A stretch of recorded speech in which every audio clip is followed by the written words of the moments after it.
Continuamos entonces la clase de atmósfera y vamos a seguir.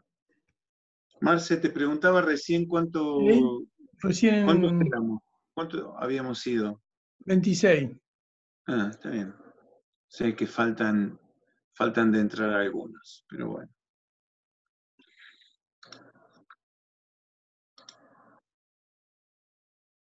Vamos a, esperen.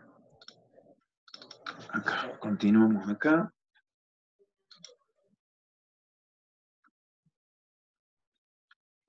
Muy bien. Otra de las características, como habíamos dicho, posee el 75% de los gases de la atmósfera. Bueno, todo esto ya lo hemos visto. Y produce el efecto invernadero. Vamos al efecto invernadero. Esto es, ¿por qué lo llamamos efecto invernadero? Por obvias razones, porque es el mismo sistema que utilizamos nosotros en nuestros invernaderos. Nosotros, ¿cómo hacemos un invernadero? Bueno, hacemos una estructura y le ponemos vidrio o plástico, o acrílico, o lo que sea. ¿Por qué? Porque el vidrio y el plástico, o lo que sea, permite, o algo que permita el paso de los rayos infrarrojos. Parte de esos rayos infrarrojos va a calentar la superficie de nuestro vivero, digamos. Cuando esos rayos rebotan, son reflejados por la superficie del vivero, van a querer salir, parte va a salir y parte se va a quedar rebotando adentro, con lo cual ese rayo, esa onda electromagnética de una determinada longitud de onda, va a rebotar varias veces, calentando nuevamente o calentando un poco más. Acá vemos una imagen. Me parece esa imagen, todas las veces que la veo digo, la quiero cambiar y no la cambio. Pero bueno. Si nosotros tenemos la superficie de la Tierra y tenemos la atmósfera, acá vamos a poner no vamos a poner solamente la altura de la atmósfera, porque hay distintas zonas, distintas capas de la atmósfera que retienen un poco estas ondas electromagnéticas del Sol, ¿sí? Pero, en términos generales, podríamos decir que de la cantidad de rayos si esto fuera el 100% de lo que llega a la atmósfera terrestre, va a pasar una parte, no va a pasar todo. Hay otra parte que va a rebotar y se va a perder nuevamente en el espacio, ¿sí? Yo no sé si esto, por ahí teníamos, a ver si lo tengo a mano a este. Acá tengo, miren. Del 100%, la difusión es el 5%. Después les mando una fotito de esto del Tarbuk. Igual del Tarbuk no, perdón, del Strahler, ¿sí? Fíjense, parte de lo que va a ser absorbido por moléculas, polvo y las nubes va a ser el 18%. Las nubes, por supuesto que en aquellos lugares donde haya nubes. Por eso, pero digamos como para entender, ¿no? Un poquito qué pasa con esto, reflejan un 21% ¿Está? O sea, del 100% es reflejado difusión, nubes 21%, se absorbe el 18% y llega a la Tierra el 50%. Bueno, el 50% llega a la Tierra. O sea, la Tierra absorbe el 50% de la energía. ¿Está? Esto es lo que entra y lo que se refleja. Ahora bien,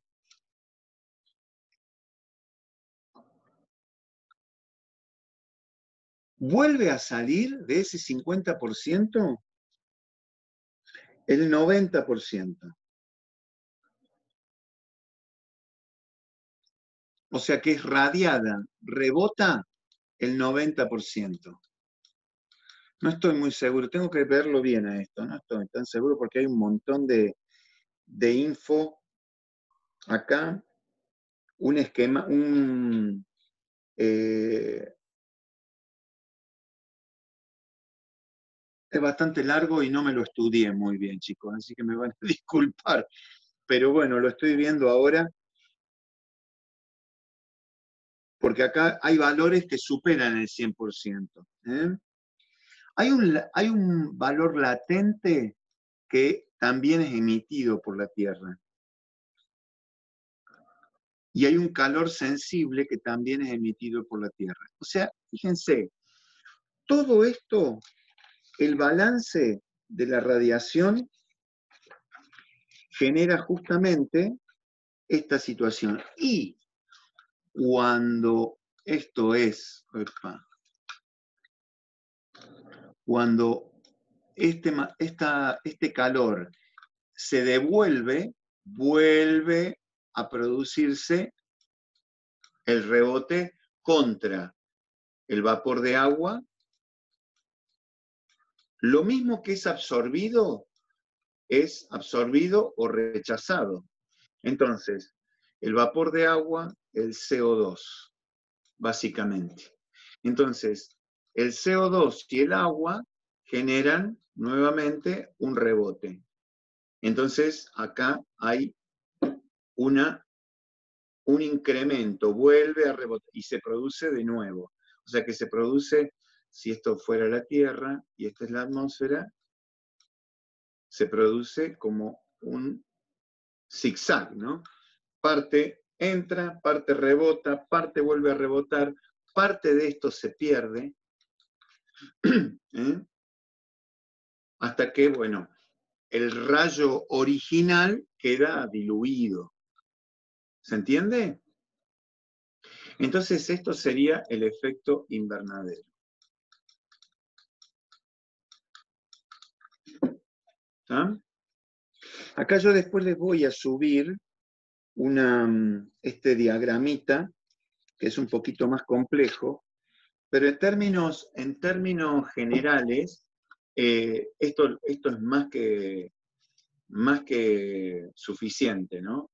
O sea, del 100% que llega, parte es absorbido, parte es rechazado, de lo que llega, que es el 50%, parte es rechazado y nuevamente se produce el mismo fenómeno de absorción por vapor de agua y el CO2 rebota esos rayos y parte pasa nuevamente al espacio. ¿Está? A ver si hay preguntitas. Había otro acá.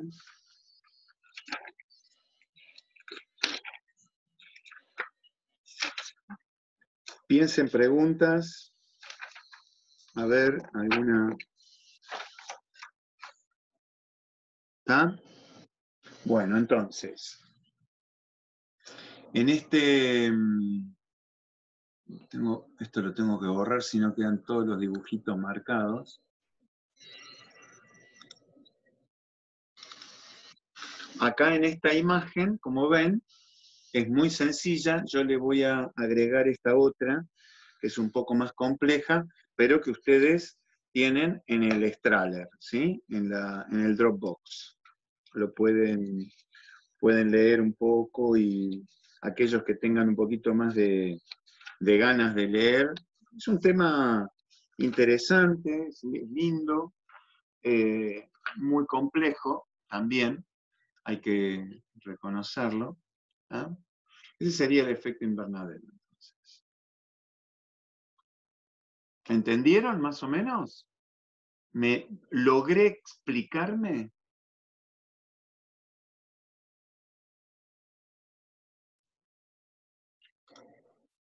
Por encima de la estratosfera viene la siguiente capa, que está entre los 12 y los 50 kilómetros, y llamamos estratosfera.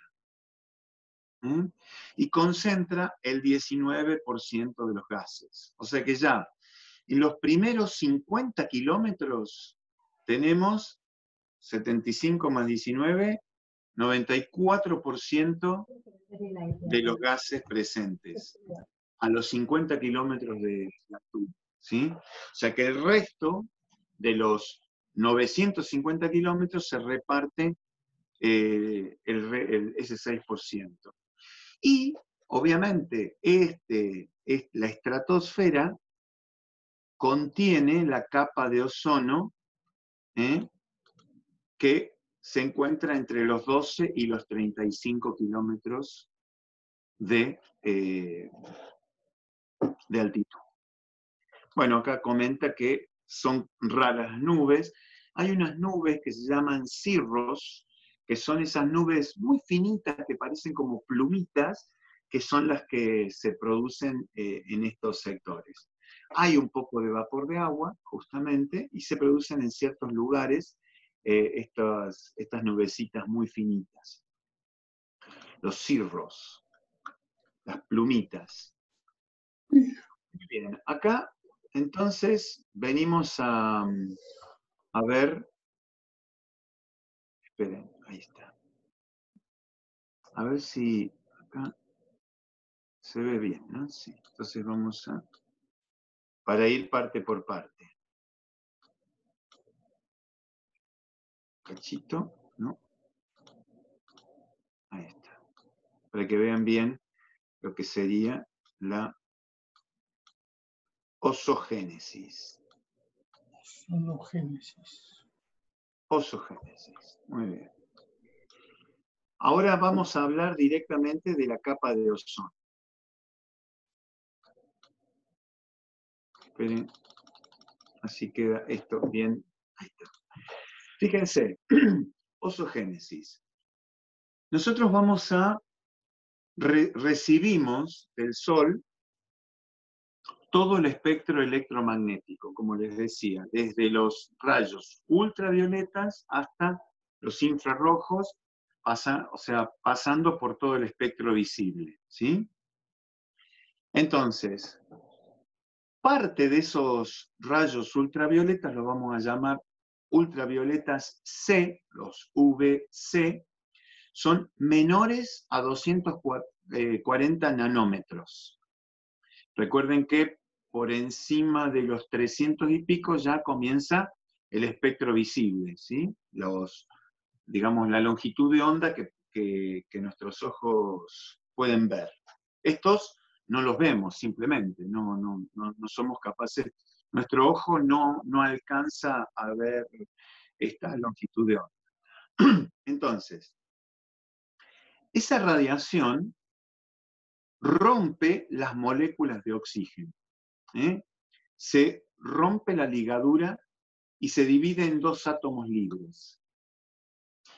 Cada uno de estos átomos libres, esto juega como si fueran los cristales, ¿no? Es decir, hay afinidad entre lo que es la molécula de oxígeno. Esto se produce por cierta presión, a cierta temperatura.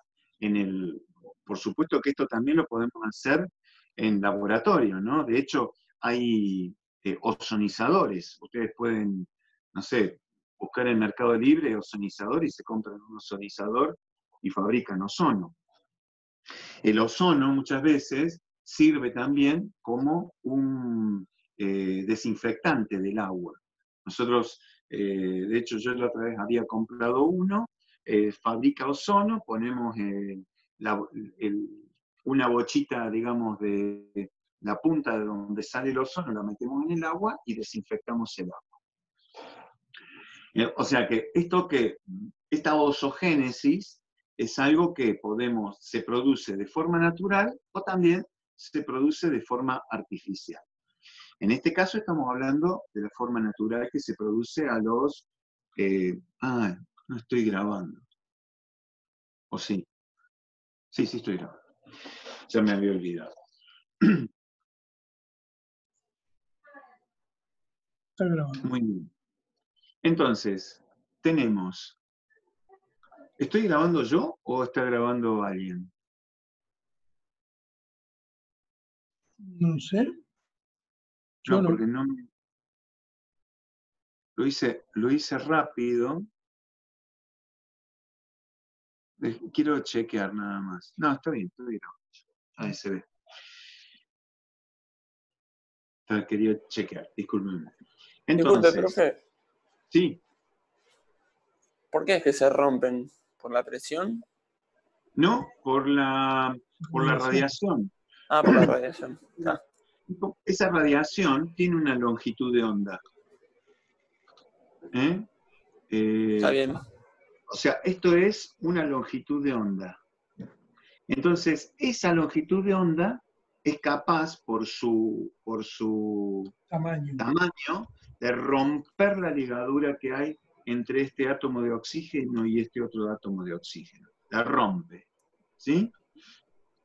Vamos, gracias. Entonces, al romperla quedan estos átomos libres que son -2, -2, algo así, no tengo muy bien la química, y esta molécula de oxígeno, algunas de son inestables, entonces se suman y generan el ozono, que son 3 moléculas de oxígeno, ¿sí? Que son bastante estables, a cierta presión y a cierta temperatura son estables. Así se fabrica el ozono. ¿Está? Ahora, este ozono, entonces, ¿qué es lo que estamos diciendo con esto? ¿Por qué decimos que la capa de ozono nos protege de los rayos ultravioletas? Porque este rayo ultravioleta, una vez que choca con la molécula, o se pierde energía o rebota. Y vuelve a la... ¿Entienden?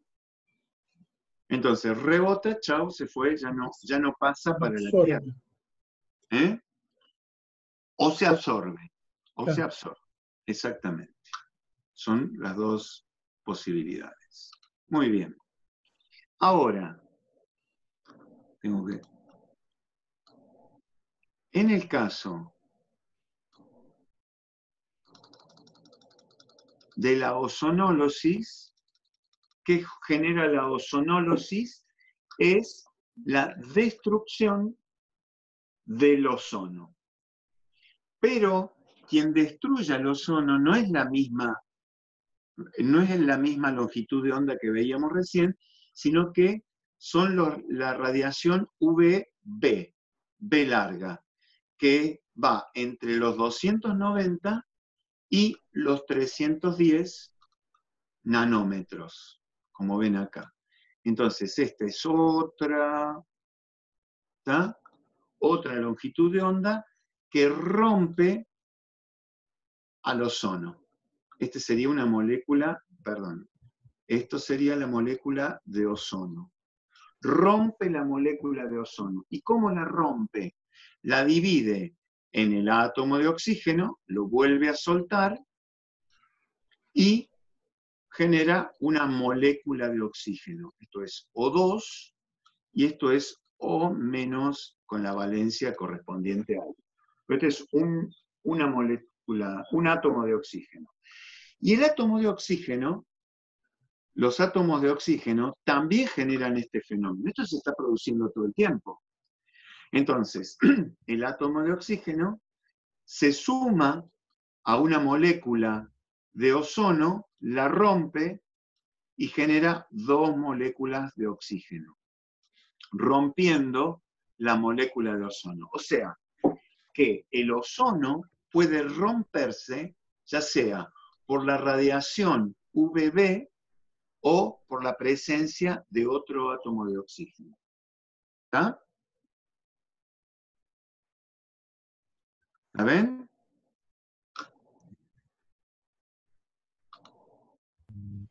Sí, profe, se entiende.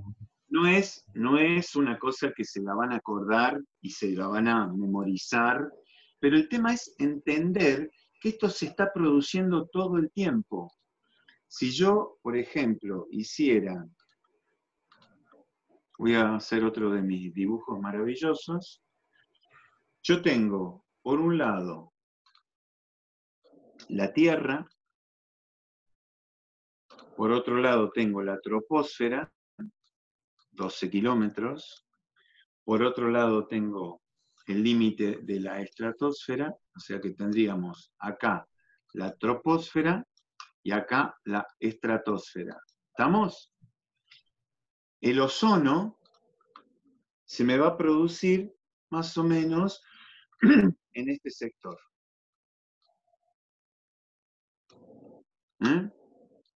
Acá va a producirse la creación de ozono, va a haber oxígenos libres, moléculas de oxígeno y moléculas de ozono. Mezcladas, todo mezclado, ¿sí? Entonces, cuando llega un rayo de sol, llega con todos los campos, con todas las longitudes de onda, ¿correcto? Algunas van a pasar de largo, otras van a rebotar antes y otras son los UV, van a jugar con el ozono. La parte, digamos, volviendo a repetirles, las UVC, que son menores a 240, rompen las moléculas de oxígeno, sueltan el oxígeno, y estos oxígenos se juntan con otras moléculas, generando ozono. ¿Está? Y estas serían las UVC. Con esta. Las VC. Bueno. Háganme acordar, me voy a comprar otro mouse. Porque este no sirve para mí. Y las VC. Y las VB, VB de larga, que iban entre los, ¿cuánto eran? 290 y 320, rompen el ozono. Rompen el ozono, liberan un oxígeno, y este oxígeno también rompe otra molécula de ozono, generando 2 moléculas de oxígeno. ¿Está? Esto se llama ozogénesis y la otra ozonolosis. ¿Está? O podríamos, en lugar de ponerle ozonolosis, ozonolosis y ozogénesis. ¿Ah? ¿Hasta ahí va bien? Ahora, esto ocurre en todo este sector,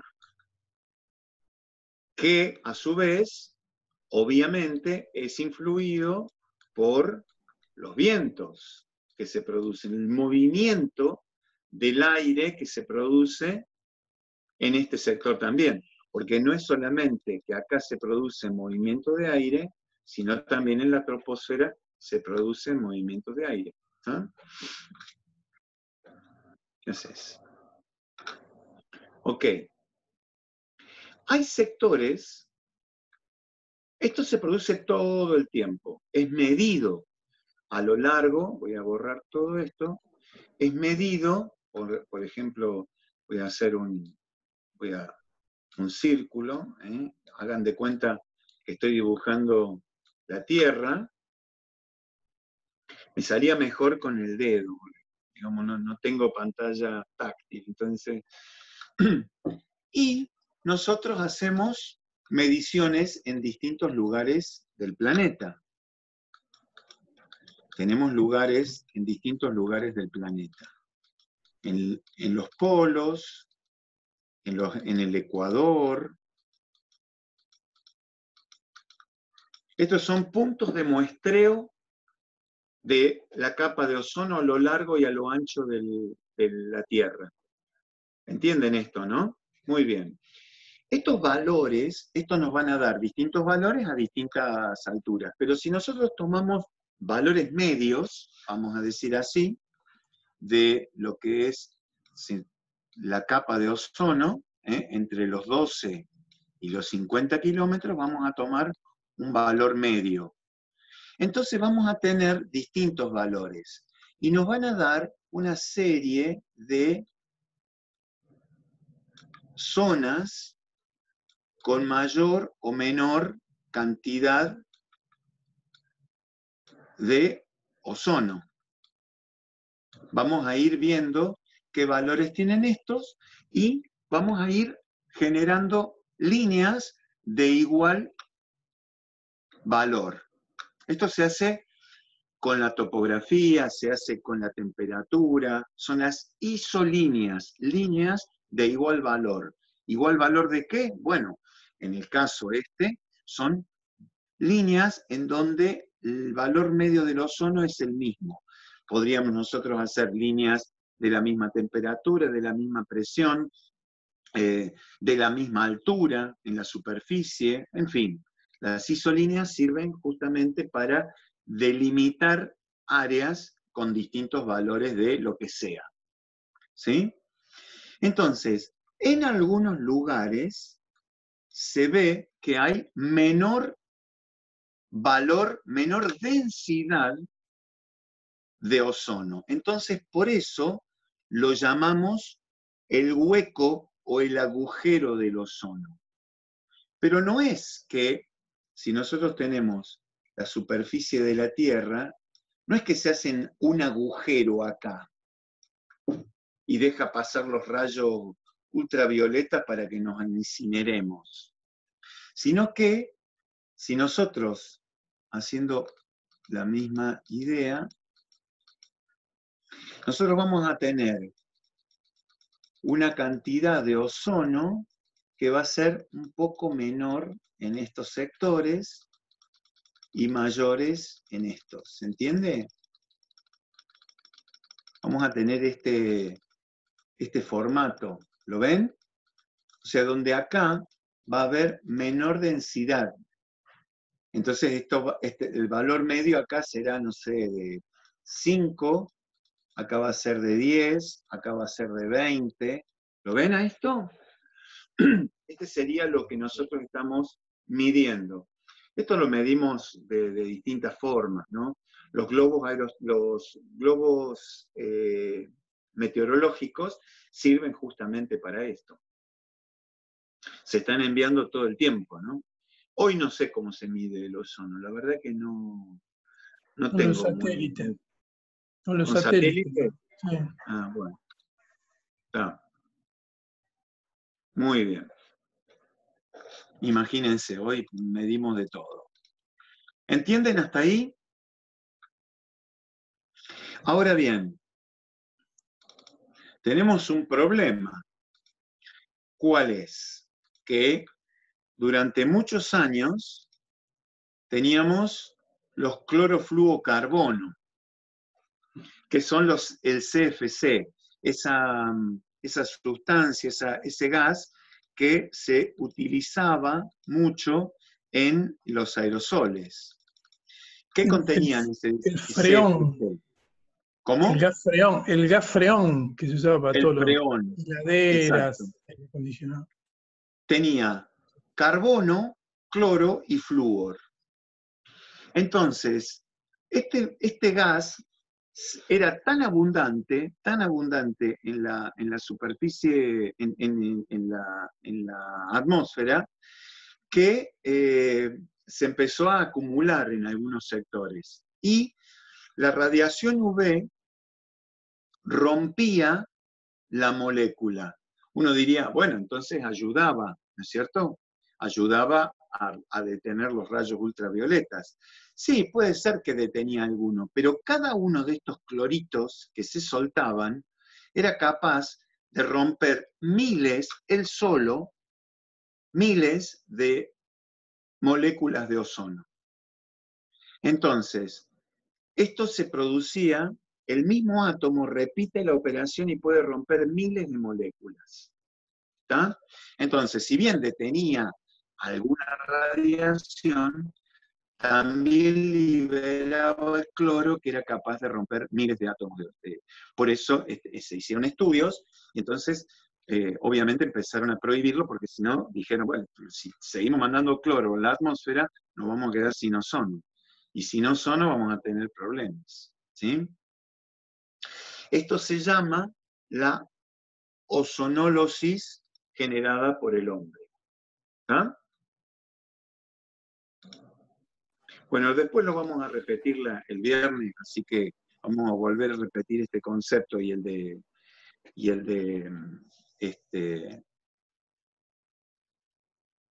invernadero, ¿no? El efecto invernadero. Y vamos a charlar un poquito de calentamiento global. Sí. Entonces, el agujero, que no es un agujero, digamos, la menor densidad en la capa de ozono, ¿se da naturalmente, además de lo que el hombre puede profundizarlo por estos aerosoles? ¿O sí, o solamente se da por estos aerosoles? Podría, es decir, lo vamos a corregir un poquito. No es un agujero, como bien dijiste vos, pero digamos, se generan zonas en la atmósfera, en la troposfera, zonas de menor densidad y de mayor densidad. De hecho, en zonas ecuatoriales, la densidad es menor. Donde se produce mayor densidad es en los polos. Sin embargo, el movimiento, digamos, atmosférico, del aire atmosférico, llevó el cloro a zonas antárticas, con lo cual en la Antártida se produjeron disminuciones, digamos, artificiales de la capa de ozono. Sería un poquito así, no sé si lo vuelvo a repetir. Hay sectores de la atmósfera con menor densidad de ozono, por ejemplo, las zonas ecuatoriales. Es curioso, ¿no? Uno diría, pero donde más lo necesitamos, hay menor, bueno, es que es donde mayor inciden los rayos solares, por lo tanto, hay mayor dinamismo. Entonces, hay menor densidad de ozono en las zonas ecuatoriales y mayor densidad en las zonas polares. Sin embargo, lo que se estudió es que en las zonas polares comenzaba a haber una disminución artificial de la densidad del ozono. Y por eso se llamó el agujero de ozono. Si bien, tengamos en cuenta que este agujero se producía donde menos lo necesitábamos. Es un contrasentido, pero bueno, igual no sabíamos cuánto se podía aumentar esa disminución de la densidad de la capa de ozono. En zonas, por ejemplo, de Tierra del Fuego, en donde tenemos latitudes muy altas, 54 de latitud sur, el efecto se podía ver mucho más notorio. Ahí el CADIC, que es el Centro Austral de Investigaciones Científicas, de hecho, puso un laboratorio específicamente dedicado al control de la capa de ozono. Desde hace ya muchos años que está ahí. Creo que me salió bastante bien la explicación. Sí, gracias. A veces yo me escucho y digo, estaré a ver cómo lo digo, ¿no? A veces se entiende y otras veces cuesta explicarlo de forma sencilla. Muy bien, y como para ir terminando, como para darles las últimas, si bien hay mucha tela para cortar, vamos a continuar un poco más la clase el viernes, pero como para cerrar esta clase, digamos, la mesósfera, de la que hablábamos hace un rato, se extiende entre los 50 a los 80, y acá hay muy poquito aire, muy poquitos gases, perdón.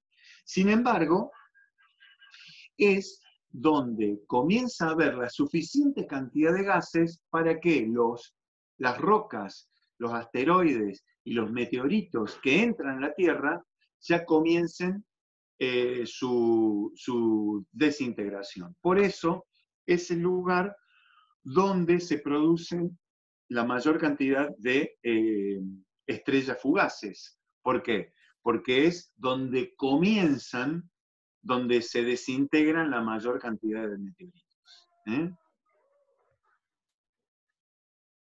Muy bien, en estas zonas es donde los gases comienzan a ubicarse de forma, digamos, por los gases y por el peso que tienen, por la densidad, y no por temperatura. Vamos a ir medio rapidito ahora, ¿tá? Fíjense. La ionosfera se transmite en las ondas de radio. Bueno, no me da tiempo a profundizar un poquito acá, pero por lo menos para que tengan un poquito de idea. Esta división es muy general. No le hemos dado mayor importancia en nuestra diapositiva, como verán. Hemos mezclado todo. Por supuesto que en el libro hay un detalle, por supuesto que esto se conoce con muchísimo detalle, las diversas capas de la atmósfera, con valores, con temperaturas, pero bueno, ya no nos da mucho tiempo ahora para continuar. Sí, vamos a ver esta imagen de la circulación atmosférica, la vamos a ver también cuando veamos geomorfología eólica, por eso no hace falta ahora darle mucho valor. Circulación atmosférica, bueno, tenemos para rato acá. Bueno, esto ya es otra cosa. Preguntitas antes de que cerremos. Un minuto queda. Sí, por eso.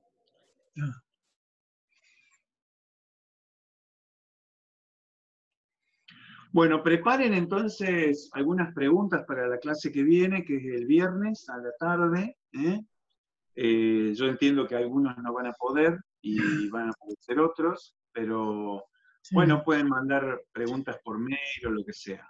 ¿Ah? Que lean ese de la bibliografía, es el de Senat, de la atmósfera, que está bueno para... Sí, el de atmósfera, de ciencias naturales. Lo voy a mandar por correo también. Profe, la diapositiva de este tema, yo no la pude abrir en el campus. Bueno, ¿La podrá mandar o subirla al Dropbox? Volvemos en un ratito, ¿sí? Volvemos para cerrar el tema, porque me queda muy abierto y no quiero. Así que volvemos, le damos unos minutitos más.